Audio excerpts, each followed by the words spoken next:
today's tutorial, I'll guide you through how to work with variable types. Now, variable types are specific aspects of a variable in Stata. And there are four main types in Stata. You have the bytes or integers that are whole numbers. 1, 2, 3, 4, or -7. Then you have the floats, which are basically, or doubles, which are basically variables that contain numbers that are not integers, like 4.72 minus 3.25. Then you have variables that are strings, that are combinations of both letters and numbers put together in any sort of way. They can have spaces, they can have a lot of usual characters. These variables are defined as strings.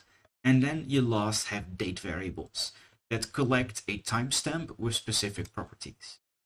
Now let us switch back to our Stata overview.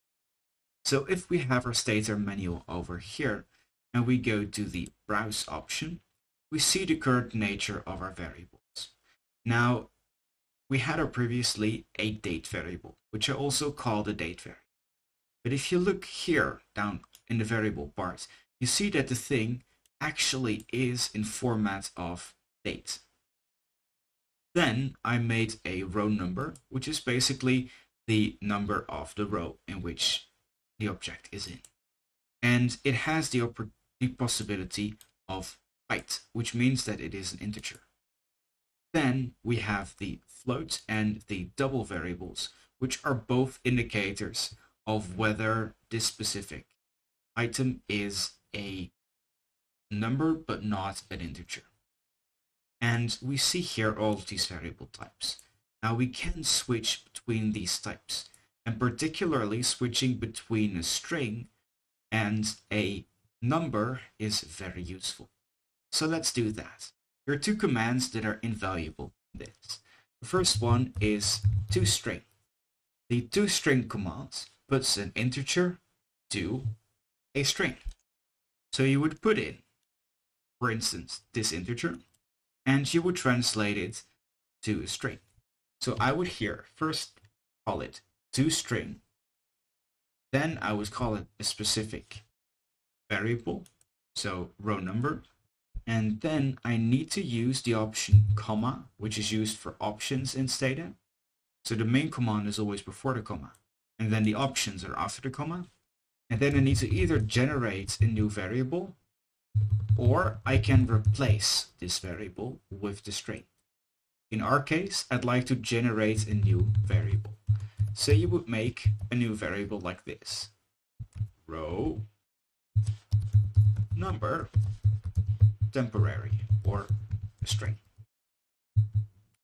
And now, as you see, it has generated a new variable type. If we go back to our browse option, we see that it is identical to the previous one, but it now says that it is a string. And most importantly, the color is red. Strings will always have a red color in Stata. And this is really important because you cannot do every operation on a string. If you like to calculate something in any type, you need to have an integer or a double for that. You need to have a number to calculate. If you give you two words, you cannot calculate. But if you give you two numbers, you can calculate. And of course, a number can also be a word in disguise. So these things are actually numbers, but they're given here as if they're strings or words. So you can also put them back into a number format. And that you do with the toString command, which works similar as before. So now we want to destring our string. And I'd like to generate a variable that is called like this, int again. So this thing basically puts our string variable back into an integer. And by pressing again the button, you have the integer format. So here we have our first variable, the string, and then again back to integer. Now there are a couple of interesting things you can do with this. So in addition to usual things like summary statistics and other variables I'll talk to you about later, there are a couple of interesting things you can do with a date variable. They have specific properties that are really powerful.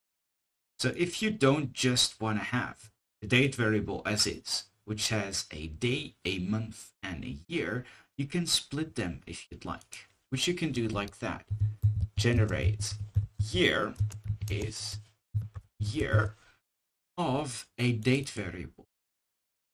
And then you basically generate a year. Then you can say generate month is month of the date variable, and generate day is day of the date variable.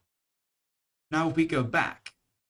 We see that we have very clearly the month, year, and date in which this observation occurred. So we can, in theory, destroy this variable and use these variables as we see fit. You can also, later on, I'll explain how to, sort this variable very easily, and this stuff is slightly more difficult. So you may want to use this variable as opposed to these ones, but this is the power of a date variable. So you can very easily put them together like that. Well, thank you so much for listening through another tutorial on how to move and change variable types. I look forward to hearing you in our next tutorial.